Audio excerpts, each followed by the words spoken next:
আমরা এখন ৭২-এর সংবিধান বলি বা ইয়াটা বলি, এটার ক্ষেত্রে গণতন্ত্র, সমাজতন্ত্র, ধর্মনিরপেক্ষতা, জাতীয়তাবাদ এগুলিকে আমরা সমস্যা হিসেবে দেখতেছি কিনা? আপনি বলতে চাইতেছেন যে ধর্মনিরপেক্ষতার আলাপটা আলাদা, কিন্তু সংবিধানে ধর্মনিরপেক্ষতা রাখা দরকার ছিল না, এটা রাখা হয়েছে, তাই কি?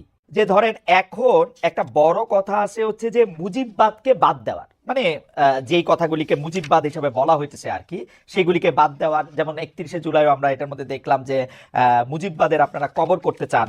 এখন মুজিববাদ বলতে আসলে এক্স্যাক্টলি কোনটা? কারণ আমরা কিন্তু দেখেছি যে বৈষম্য বিরোধী ছাত্র আন্দোলনের সময়ও আমরা কিন্তু এটা একদম দেখেছি যে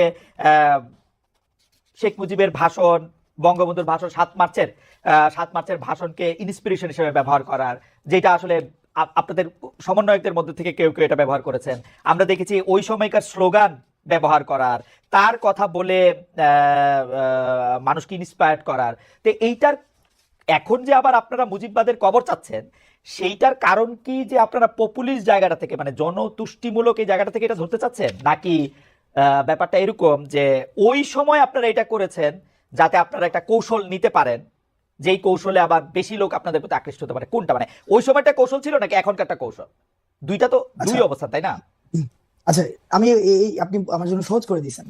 এই মুজিববাদ হচ্ছে ওই আইডিয়াটা, আমি যখন আমার একটা যৌক্তিক দাবির জন্য দাঁড়াবো, তখন আমাকে সেন্স অফ উইনেস ডেভেলপ করতে হয় এই মুজিবের খুঁটির উপর দিয়ে। অর্থাৎ আমি এই মুজিবের খুঁটিতে আসি, এই মুজিব আইডিয়ার মধ্যে আমি বিশ্বাস করি, তাইলে হচ্ছে আমি যৌক্তিক দাবি জানাইতে পারবো। ক্যাম্পাস গুলাতে কি অবস্থা ছিল? আপনি কোন একটা যৌক্তিক দাবি নিয়ে দাঁড়ান, আপনাকে দাবি জানাবেন আপনি 3 দিন, আর আপনাকে বাকি 5 দিন আপনাকে বারবার বলতে হবে আমি কোনো রাজনীতি করি না, আমি এটা অরাজনৈতিক দাবি। এবং এই দাবিটাকে হচ্ছে যথাযথ করার জন্য আপনাকে বারবার হচ্ছে বলতে হবে যে কি, ওই যে বঙ্গবন্ধুর বাংলায় বৈষম্য ঠাঁই নাই। অর্থাৎ বঙ্গবন্ধুর সাবস্ক্রিপশন ছাড়া, বঙ্গবন্ধুর খুঁটি ধরা ছাড়া আপনি কোনো একটা যৌক্তিক কোনো একটা দাবি দাবি করাইতে পারবেন না। ওই আইডিয়াটা হচ্ছে সামগ্রিকভাবে হচ্ছে মুজিববাদী আইডিয়া। অর্থাৎ রাষ্ট্রের সবকিছুকে একটা সেন্ট্রালাইজড একটা আইডিয়া থেকে সেখানে ম্যানিপুলেটেড হবে, এবং ওই আইডিয়াটা হচ্ছে আনক্রিটিক্যাল আইডিয়া। এই আইডিয়াটাকে আপনি কখনোই ক্রিটিক করতে পারবেন না। ওই আইডিয়াটা হচ্ছে মানে সবকিছুই বঙ্গবন্ধুর স্বপ্ন, ওরকম ভাবে ওই লাইন থেকে সবকিছুকে একদম সেন্ট্রালাইজ করা হবে। ওই আইডিয়াটাই হচ্ছে মুজিববাদী আইডিয়া। এখন এটার ভাই এটা একটা হিস্ট্রিক্যাল নারেশন আছে, এটার এটা সামাজিক এক ধরনের ব্যাখ্যা রয়েছে, অর্থনৈতিক এক ধরনের ব্যাখ্যা রয়েছে, এই জিনিসটা সামাজিক বাস্তবতার এক ধরনের ব্যাখ্যা রয়েছে। এটা তো ম্যাথস না যে এটা হচ্ছে এই মুজিববাদের এই আইডিয়াটা তো আসলে ফর্মুলেটেড, বা মানে হিসাবটা কি? এটা কি হাসিনা সরকারের সময় মুজিববাদের আইডিয়াটা হয়েছে, নাকি মুজিববাদের আইডিয়া শেখ মুজিবুর রহমানের সময়ও ছিল? শেখ মুজিবুর রহমানের সময় ছিল।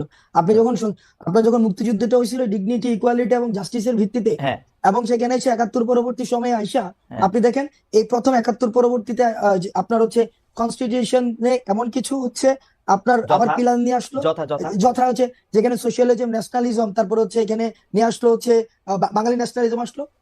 কিন্তু এগুলি তো আওয়ামী লীগেরও মূলনীতি না, এটা আওয়ামী লীগের নীতিও না, মানে এটা মানে দেখেন মুক্তিযুদ্ধটা, এটা কাদের মূলনীতি? এই মূলনীতিটা ছিল ভারত এবং সোভিয়েত পন্থী যে সব মুক্তিযুদ্ধের সময়, সেই সময় দুইটা স্ট্রিম ছিল।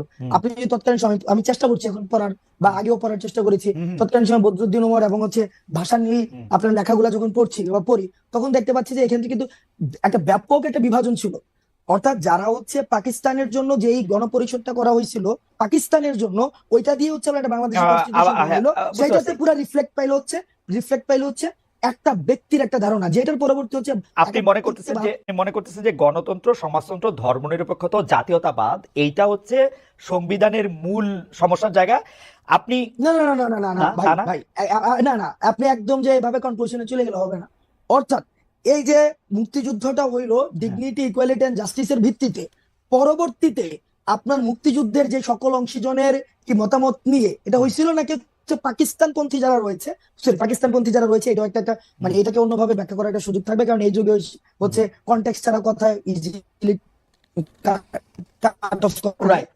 আমি বলতে চাচ্ছি তৎকালীন সময় যে গণপরিষদটা করা হয়েছিল, সেই গণপরিষদটা হচ্ছে এই গণপরিষদটা কিভাবে মানে কোন নির্বাচনের ভিত্তিতে হয়েছিল? একটা ন্যাশনাল এবং প্রভিন্সিয়াল নির্বাচন, যে নির্বাচনটা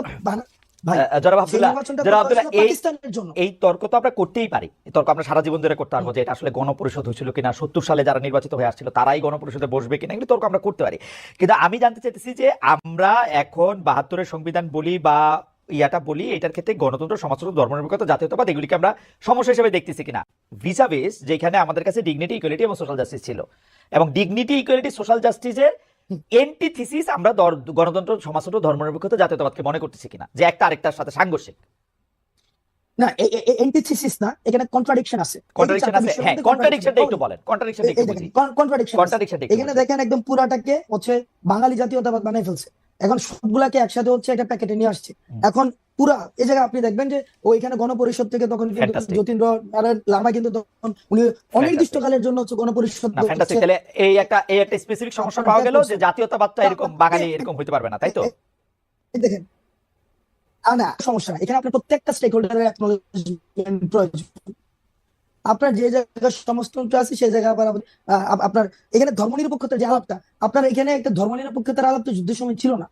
এখন আমাকে আবার এখানে বলা হইতেছে হাসনাত আব্দুল্লাহ আজকে ক্যাপশন যাবে যে এ ধর্মনিরপেক্ষতার বিপক্ষে। এটা এই ধরনের একটা ছোট 2 লাইনের 4 লাইনের আলাপ আলোচনা দিয়ে সম্ভব না। সংবিধান বিশেষজ্ঞ না না না না, ঠিক আছে, এটা আমি বুঝতে পারছি যে আমরা একটু মুভ অন করি।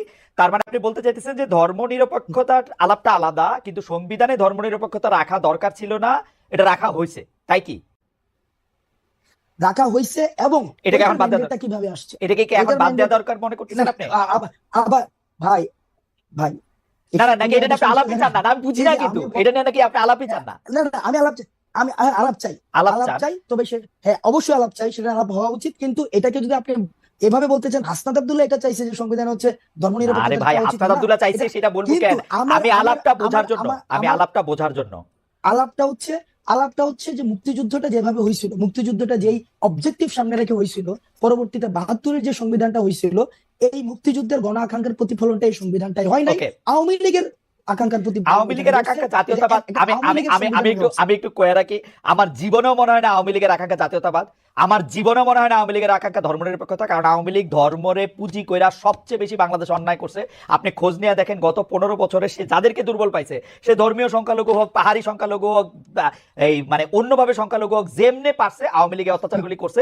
সুতরাং আওয়ামী লীগের আমার কখনোই ধর্মনিরপেক্ষ মনে হয় নাই, কখনো জাতীয়তাবাদী মনে হয় নাই, কখনো গণতন্ত্রী মনে হয় নাই। গণতন্ত্র মনে হইলে সে কোনোদিন ভোট লয়ে এরকম করতে পারতো না।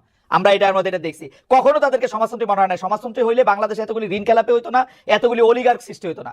আওয়ামী লীগ এই সংবিধানের 4 মূলনীতির একটাও মানে নাই। এটা হলো আমার ছোট্ট 2 পয়সার মধ্যে। কনস্টিটিউশন, তার মানে এটা তো কনস্টিটিউশন তাহলে কমপ্লিটলি ফেল করছে। না না, আওয়ামী লীগ যা যা কিছু করছে, শুনেন হাসনাত, আমার মতটা হলো আওয়ামী লীগ যদি আপনারা কনস্টিটিউশন ভঙ্গ করছেন এই কারণে আপনাদের শাস্তি দিবে, এই একটা স্বপ্নের জায়গায় থাকে, আমি বলবো বাংলাদেশে কোনোদিন ন্যায় বিচার প্রতিষ্ঠিত হইলে বাংলাদেশের সংবিধানের মূলনীতি ধ্বংস করার জন্য আওয়ামী লীগের বিচার সবচেয়ে আগে করা উচিত।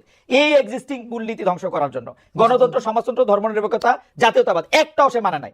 আমি এটা গ্যারান্টি দিয়ে করতে পারি, একটাও মানে নাই। এটা অসংখ্য উদাহরণ দেওয়া যাবে। আমি ঘটনা লম্বা করছি, কিন্তু আপনারা যে সংবিধানটা করা হয়েছে, সংবিধানের মূলনীতির ভিত্তিতে করা হয়েছে, এটা কোনোদিনও বাস্তবায়ন করা হয় নাই। এটা আওয়ামী লীগ নিজেই খর্ব করছে। না, আওয়ামী লীগ খর্ব করছে না, আওয়ামী লীগ খর্ব করছে না। আমি শেখ হাসিনার আমলটায় আমি সাংবাদিকতা করি, আমি 15 বছরে কইতেছি আওয়ামী লীগ এটা হত্যা করছে। সুতরাং সংবিধানের দোষ আমি দেই না, সংবিধানের দোষ আমি দেই না। আমার কাছে মনে হয় সংবিধানে যাই থাক, এটা এরকমই হয়েছিল। আপনারা কি করবেন সেটা নিয়ে আমি আসি, আপনাদের বক্তব্যে আসি। আওয়ামী লীগের কথা কয়ে লাভ নেই আমার এখন।